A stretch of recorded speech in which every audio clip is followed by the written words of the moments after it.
ليش الساعة 5 الصبح؟ هذا أكثر سؤال كان يوصل لي.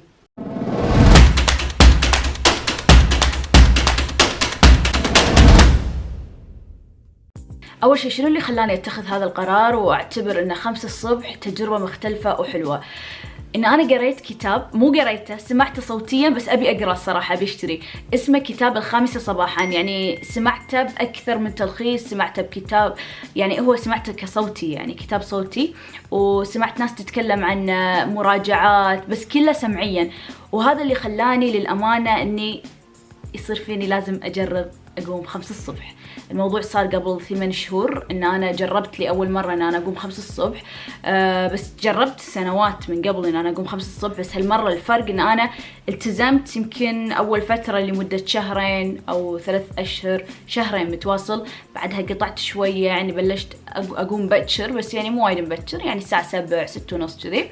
بعدين استمريت مرة ثانية وأنا أسوي هذا الفيديو لمدة تقريبا بيصير لي شهر، صار لي أو 1.5 شهر. وحاليا أنا بتركيا قاعدة أصور لكم هذه المقدمة الحين. ليش؟ لأن أنا سويت المقدمة للأمانة والمقدمة مسحت، فهذه ثاني مرة أسجل مقدمة، وأحس أحلى أكون أنا بالفندق عشان أقول لكم وما أدعي المثالية بولا نقطة بهذا الفيديو. زين لولو، الحين أنتي التزمتي ولا ما التزمتي؟ راح تعرفون بنهاية الفيديو. أول شيء يا جماعة حطوا لي لايك، سبسكرايب، كومنت، ونشروا الفيديو حق أكبر قدر ممكن. راح نحاول إن فيديوهاتنا يكون فيها قيمة وفايدة. يمكن بعض الأحيان يكون الفايدة بس إن نضحك أو نستانس، ما في أي إشكالية بهذا الموضوع، لأن الوناسة هي جزء من المحتوى اللي يخلي المحتوى الترفيهي اللي يخلي الناس سعيدين. وأنا أهدف الصراحة إن الناس تستفيد وهم تستانس بنفس الوقت.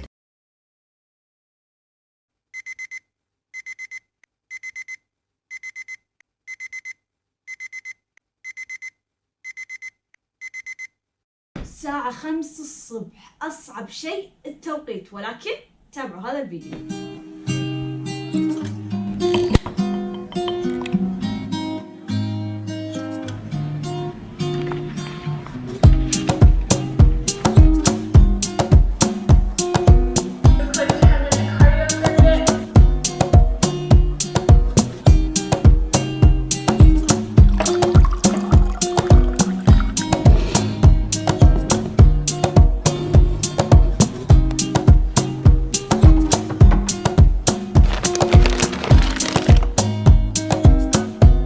اليوم راح اسوي فول.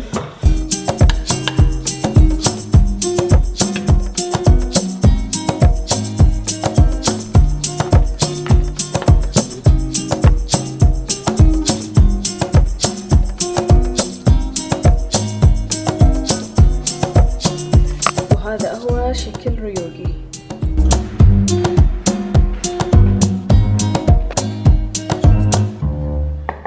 كوفي.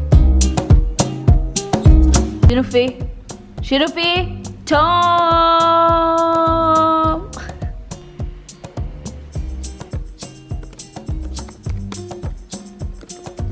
والحين تأمل سريع، يعني يوميا أنا أحب أسوي تأمل لمدة تقريبا 5 إلى 10 دقائق.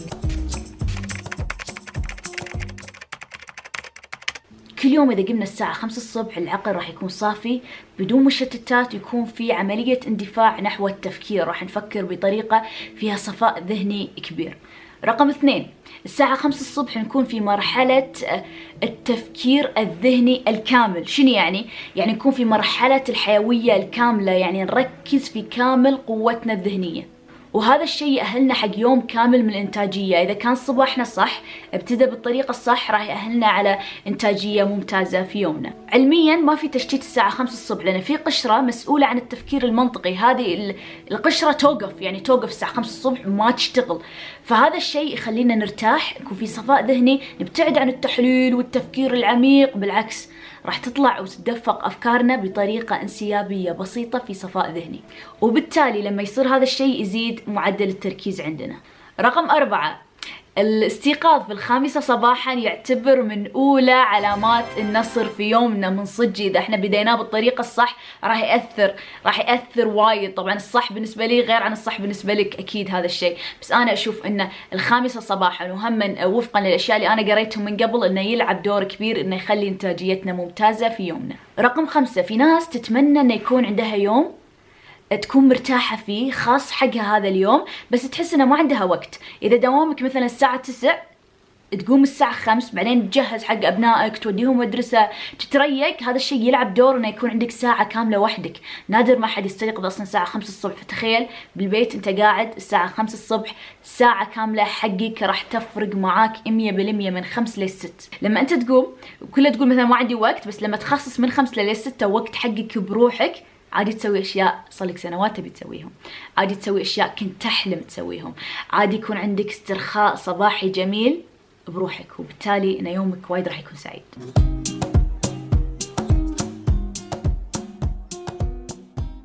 صباح الخير، يوم الثاني الساعة 5:07. طبعا غسلت وجهي بسرعة الحين. اليوم بصعوبة تصدقون نوعا ما، بس يعني امس كنت يمكن مشتاطة زيادة على اللزوم، احس لازم انام بكر يعني. فاول خطوة الرياضة عشان الجسم يصير نشط. فاليوم ما راح اشيل دمبلز، بس راح اسوي شيء اللي هو كارديو. الحين 20 دقيقة في قراءة هذا الكتاب. أبا وايد عجيب، وايد هو رواية يعني، أو نقدر نقول مذكرات حق الدكتورة نوال السعداوي. شيء مو طبيعي يجنن. فأنا واصلة هني، أيوه هو ده. اليوم الريوق لبنة مع زعتر.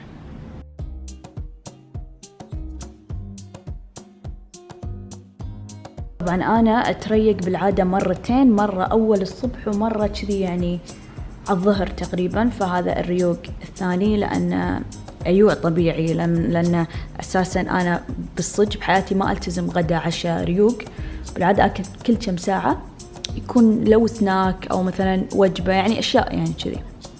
فحاليا رقم 2 اللي هو البيض، وحطينا عليه بهارات، بس هالمرة جهينة اللي سوت لي إياه. بس الريوق الأول أنا ماكو أحد قاعد من النوم، فأنا اللي سويته. عفوا، منو هني؟ أنت ايش قاعد تسوي هني؟ هاي هاي واي ايه يلا باي. ما ايش قاعد اسوي. طبعا انا جايبه شركه تنظف السياره عند باب البيت، فقلت روتيني الصباحي وكل هذه الامور اخليهم ينظفونها. راح اعطيهم المفتاح بعدين ارجع اكمل روتيني. سلام، تبيني احط سياره هني؟ ايه خليها هني احسن. اوكي، اعدل لهم مكان السياره عشان يقدرون ينظفونها. راح ابلش بكتاب جديد اليوم اسمه عزاءات الفلسفه. طبعا راح اقراه مع الكتاب الثاني اللي قاعد اقراه. انا قلت لكم اني قاعد اقرا هذا، فراح اقراهم مع بعض، لان هذا وايد مختلف عن هذا كتاب وفي يعني حكم حياتيه بمنظور فلسفي، في حلو. هذه روايه سياسيه اجتماعيه، شيء خيالي. فاليوم ان شاء الله راح ابلش بهذا، فتزامنا هذا بهذا بنفس الفتره. اوكي، شلون ننظم وقتنا، او شلون نخلي الساعة 5 الصبح تشتغل معنا؟ شنو ممكن نسوي؟ اكثر شيء قريته عشان انا اقوم الصبح كانت نقطة ان احنا لازم نحط لنا هدف. يعني لما نقوم يعني بالليل قبل ننام، اوكي، نحط لنا هدف شنو بنسوي الصبح، لان حيل يلعب دور ان انت تقوم بشغف، تقوم بحب، تقوم بحماس عشان تسوي شغلك. شنو يعني؟ تقوم تكتب انجاز تبي تسويه كل صباح، او تسوي لك قائمة مهام تقوم تحط تك تك تك تك سويتهم، راح يلعب دور في إنجاز هذه الأشياء. يعني ممكن يكون فكرة لمقالة جديدة تبي تكتبها، بحث تبي تسويه مثلا، كتب جديدة تبي تقراها. وإذا تحس إن هذه الأشياء مو مشوقة بالنسبة لك، تحط شيء يشوقك إن أنت تقوم الصبح. أوكي؟ أنا أحس الطيارات، أخي قلبي السفر يشوقنا نقوم الصبح، بس لا يعني لازم تحطون شيء إن تشتطون. أنا تدرون شنو أشتط؟ إني أقوم أمشي بحديقة الشهيد الصبح وناسة، أو أي حديقة عامة، بس أنا عندي هذا أونس فقرة. خليني أقول لكم ليش أونس فقرة، لأن أنا لما أقوم أمشي الصبح يلعب دور كبير ان انا اسمع مقطع صوتي. المقطع الصوتي صار فيني ارتبط ان اركز اثناء المشي، فصار فيني هذه الفقرة ما بي اتركها، وعادة اساسية فيني كونها تعطيني نولج، تعطيني معرفة كل يوم. يعني ممكن انتوا يعني قبل النوم ب10 دقائق تكتبون اهدافكم. اوكي انزين، في طريقة وايد حلوة هم شفتها عشان انه الواحد يأهل نفسه انه يقوم مبكر، انه لما تنامون حطوا تلفونكم بعيد عنكم. يعني مو شرط بعيد وايد، اكون صريحة معكم، انا ما احطه بعيد عني، اكون صريحة معكم، احطه يمي يمي مخدتي، اوكي، بس اعرف ان انا ما راح استخدمه، فهمتوا؟ تحطون التلفون يمكم، لا يفضل بعيد. هم انا واحد من الفيديوهات اللي شفتها انا حاطينه بطاوله بعيده، حاطين يمه بطل ماي، انزين. فهو لما يرن المنبه يروح عشان ما يصكه، عشان بس انه قام تحرك، اوكي، تحرك، يسكر منبه، يشرب ماي. هم الماي يعطيك كذي نوعا ما انه نشاط، صح لانك تحركت وشربت ماي. يعني شربوا ماي يعني تقريبا قلاص واحد او نص قلاص. المهم انك تشربون كميه شي تعطيكم هذا الاستيقاظ. اهم شيء، وهذا الناس قاعد يغفلونه، ان في وايد ناس يقولون لولو اصلا انا اقوم الساعه 6 الصبح ولا انا اقوم 5 الصبح، واساسا شنو حسيتين وايد صعب. بس لما تسالينها الساعه كم تنام، الساعه 2 3 الفجر 1 الفجر، وهي تروح حق الدوام. لا، الجسم يعني بالنهاية جسمنا علينا حق ان احنا لازم نقدر جسمنا، ننام وقت كافي. انا معدل نومي 6 ساعات ونص اكثر شيء، ما اقول لكم واو بيرفكت، بس هذا اللي انا مرتاحة فيه وقاعد اسويه. انا قاعد البس ساعة تحسب لي معدل نومي بالضبط، مع انه لو اقول لكم الوقت اللي انام فيه راح تحسون اوه هذه اصلا 9 ساعات او هاي 8 ساعات. لا، هو يحسب لك النوم الزين، يعني النوم الممتاز، يعني الخفيف مع الثقيل مع بعض، مو انه انت اويك يعني انت مستيقظ بس نايم بس مسكر عينك، عرفتوا؟ هو مو كذي تنحسب وقت النوم اساسا. فانا 6 ساعات ونص معدل نومي، بس لو اقول لكم الوقت ترى 8 ساعات 9 ساعات، بس اقصد الساعه يحسبها 6 ساعات ونص. افضل شيء حق جسمنا كبالغين ان ننام معدل كافي من 7 الى 8 ساعات. هذا افضل شيء يعني، بس انا شخصيا 6 ساعات ونص.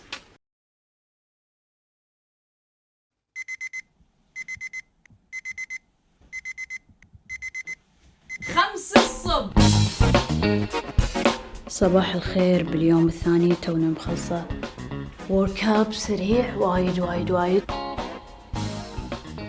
تمرين اليوم تقريبا ربع ساعة.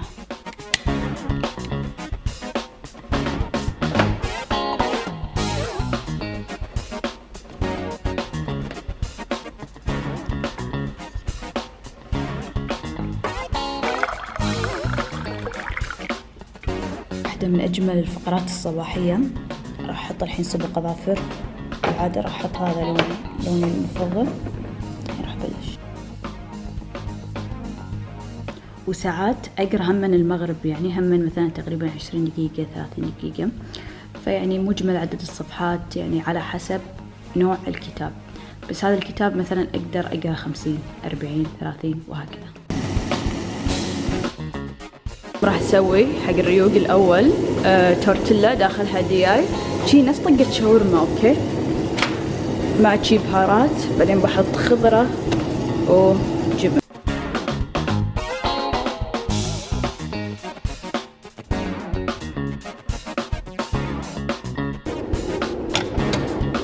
ما ادري تعرفون عني ولا لا، انا احب اكل والصحن مرتب، وايد مرتب، يعني كنا مطعم، بس انا بالبيت بس كنا مطعم ستايلر. فاحب كذي يعني احب صحن خشب مثلا، احب شي اشياء وايد طبيعيه. وراح احط الصمونه كذي وراح اقصها.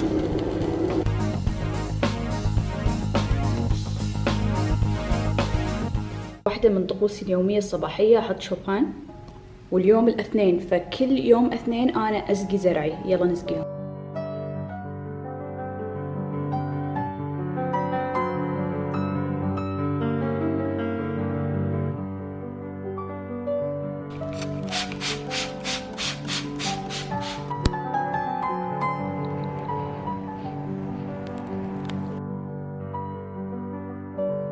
طبعا الصبح اليوم كان وايد جميل وايد حلو، فتسبحت كشخت بعد ما سويت كل روتيني الصباحي، والحين عندي مشاوير سريعة وراجعة لأن عندي تصوير يوتيوب مع شخصية وايد مشهورة باليوتيوب.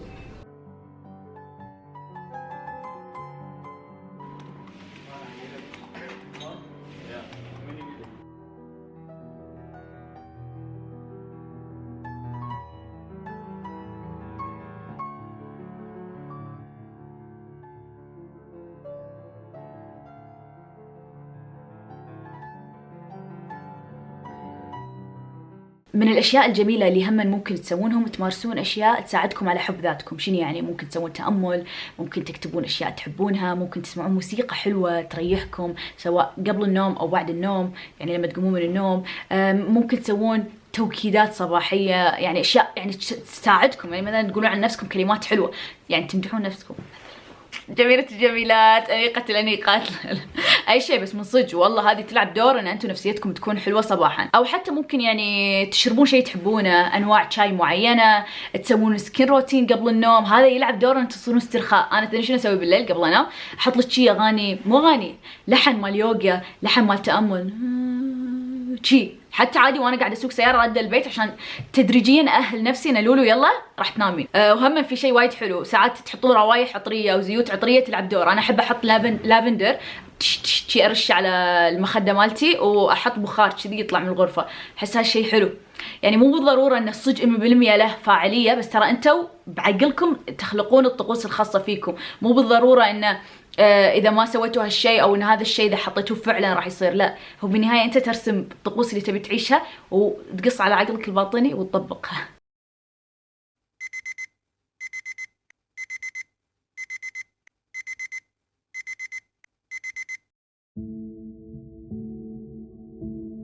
الحين شيء وايد مهم، شنو الشيء اللي لازم تعرفونه؟ ان البدايات دائما صعبة، اوكي، او دائما نستثقلها ونحس انه هي شيء مو سهل ابدا. صح، اتفق وياكم 100%. اذا سويتوها التجربة اسبوع كامل راح تحسون بانجاز كبير كبير كبير.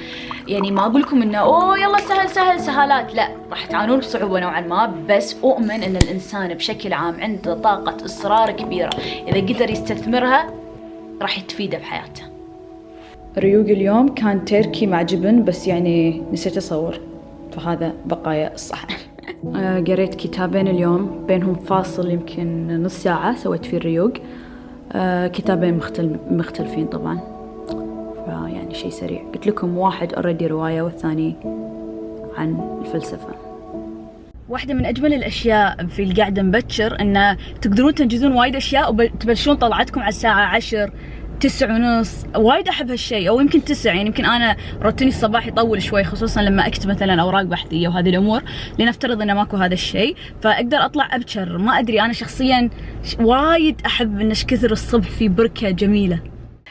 في اشياء كانوا يسوونها، خصوصا بالكتاب قريتها The 5 AM، مو قريتها عفوا، سمعتها، انه ممكن انتوا تساعدون بعض. يعني انت ورفيجتك، انت وصديقك، انت وجروب مع بعض بالواتساب، بس قولوا مو كل مره هم متواجدين، ويمكن ان هذا الشخص ينسحب لاخر لحظه، فانت ما بك ترتبط، لا تتعلقون بالاشخاص، خلوا هذه الصفات فيكم، منطلقه فيكم. لان خلاص صديقك وقف رياضه، انت مالك شغل برفيجك، او رفيجك وقف قعده الصبح، انت مالك شغل برفيجك. يعني حلو تشجعون بعض، اتفق 100%. ترى حلو انكم دافع حق بعض، بس انا نقطتي اذا لا سمح الله حصل اي شيء وما قدر يستمر صديقك، انه ما تتعلق فيه مو مهاراتك عفوا، افعالك تتعلق فيه فتوقف، لا.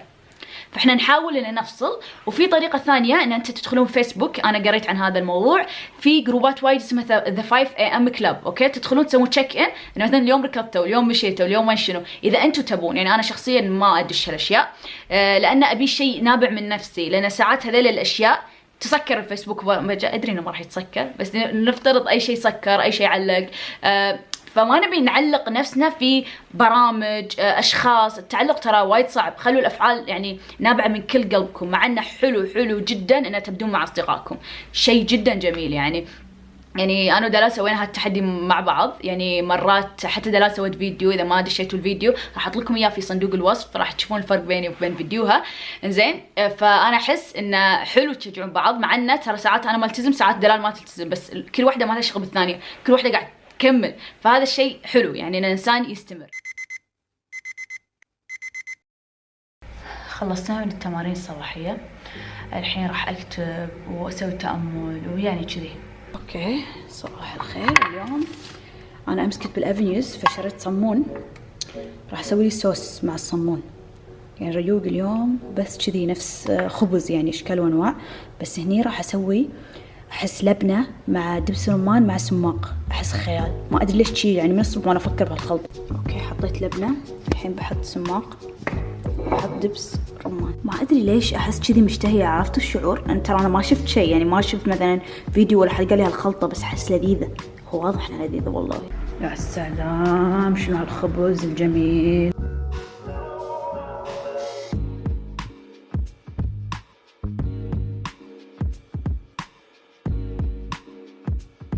انزين الساعات لولو ما نقدر ننام بكر، يكون عندنا ايفنتات، اعراس، مناسبات، اتفق 100%، خصوصا لما انا اقول لكم انا السوشيال ميديا ابا يعني ساعات عندنا ايفنتات، عندنا سفرات الفير. فمثلا انا الحين بتركيا طيارتي كانت لازم اروح المطار الساعة 3 او 2 الفير، 3 الفير شيء كذي. فشنو سويت؟ نمت الساعة 8 للساعة 2، يعني يمكن نمت 3 ساعات 4 ساعات. طبعا هذه الحسبة الصحيحة، مو الحسبة اللي تعدونها بصبعكم، اوكي؟ ان متى فعلا عقلي ينام يعني او مخي ينام. هو العقل ما ينام اساسا، اقصد جسدي ينام، لان العقل الباطني يظل شغال مثلا، اوكي؟ فبعدين قمت من النوم زين ورحت المطار. لما صارت وقت الطيارة نمت اخر ساعة. فلما وصلت هني اكون صريحه معاكم، اول يومين التزمت بس 5 الصبح وقمت 5 الصبح، بس بعدها شنو اللي صار؟ قمت اقوم 6 ونص الصبح لحد اليوم. في يوم قمت 8، كان ابو هذا اوفر، يمكن كنت حيل تعبانه، فانا اعطيت نفسي الراحه اللي تبيها، خصوصا انا في رأس سفر وقاعده اروح من منطقه لمنطقه وقاعد اركب يعني مواصلات مختلفة، فقاعد أعطي لنفسي الأشياء اللي تبيها. بس بإذن الله إذا قدرت، يعني اليوم قمت 6 ونص، فاليوم كان يوم حلو ومبكر، فراح ألتزم وأرد حق 5 الصبح، بس على ما أتعود، لأن أنتوا كنتوا بيئة متعودين عليها، بعدين فجأة سافرتوا، فهمتوا؟ فعلى ما تاخذ نفسي على البيئة الجديدة إن شاء الله، وأبلش أقوم 5 الصبح، لأن راح تكون تجربة جدا جميلة. بس أعيد وأكرر، ما راح أضغط على نفسي، بس راح أقوم مبكر، لأن أنا أحب مبكر، يعني ما أحب أقوم بعد 6 ونص بعد 7، ما يعني حتى قبل لا اعرف شيء اسمه 5 الصبح كنت اقوم 7 ونص، اوريدي اقوم بكر، يعني انا انسانه صباحيه. صباح الخير، اليوم يوم الاخير، حاليا الساعه 6 وشيء، انا قمت الساعه 5 اليوم كالعاده. لكن اللي بقول لكم اياه ان في ساعات ايام تصير وايد صعبه. اليوم الاخير الساعه 5 صدقني انا قمت الساعه 5، بس ما كانت بسهوله، اليوم ما كانت بسهوله الصراحه، اوكي؟ بس ان الواحد يحاول قدر الامكان، وانا عاجبني هذا النظام، عشان شي انا بحافظ عليه. يمكن ما يناسب وايد ناس، انا وايد يعني سعيده، عرفتوا؟ يعني احس انه ساعات يعني مو كل مره، بس اذا صارت النوم القعده صعبه، لما اقوم من النوم يعني بعدين بعد كم ساعه احس لا يومي حلو، يعني يومي بوزيتيف، يومي مريح. ف يس.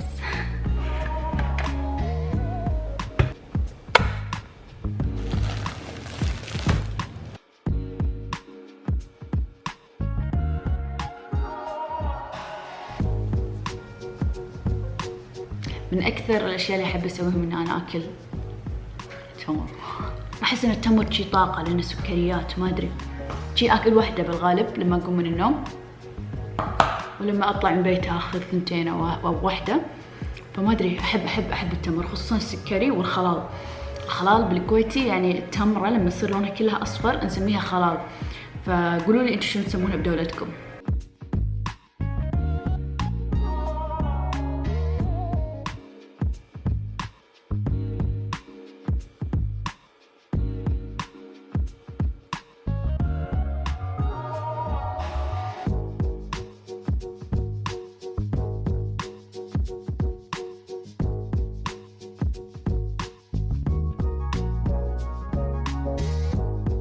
وبالنهاية أتمنى عجبكم الفيديو، وأتمنى أن خذيتوا أفكار تفيدكم. شاركوني، أنا أحس هالفترة قاعدة أعامل اليوتيوب كنا مذكرات، وايد أحبه، يعني صايرة بقعد أسولف وأنا مرتاحة، وأنا فل مرتاحة أصلا. الحمد لله أنا ضاع الفيديو هذاك القديم، لأن أنا مرتاحة حيل. هذا الفيديو قسما بالله العظيم أحلى من هذاك. ليش قاعد أدمع؟ حطوا لي لايك. زين نشروا حق اكبر قدر ممكن من الناس. واذا عندكم افكار معينه او نمط حياه حلو صحي نظيف مريح، بليز شاركوني تحت بالافكار اللي عندكم. بالنهايه لا تنسون تسوون سبسكرايب، لايك، كومنت، واحبكم وايد، احبكم، وان شاء الله نصعد مع بعض ونستانس مع بعض ونحط صفات حلوه مع بعض، نتغير للافضل ونبني شباب واعي، شباب قادر، شباب حتى مو بس في المراحل العمريه. الشباب انا ما احب احصر موضوع شباب وايد نركز على الشباب، حتى الكبار بالعمر، حتى الصغار بالعمر، كلكم يعني. اتمنى تكون عندنا انماط جميله، انماط صحيه وحلوه. وبالنهايه لا تضغطون على نفسكم، حاولوا تسوون الاشياء تدريجيا وباذن الله الاشياء راح تصير. ولا تنسوا تسوون سبسكرايب، لايك، كومنت، واحبكم. مع السلامه.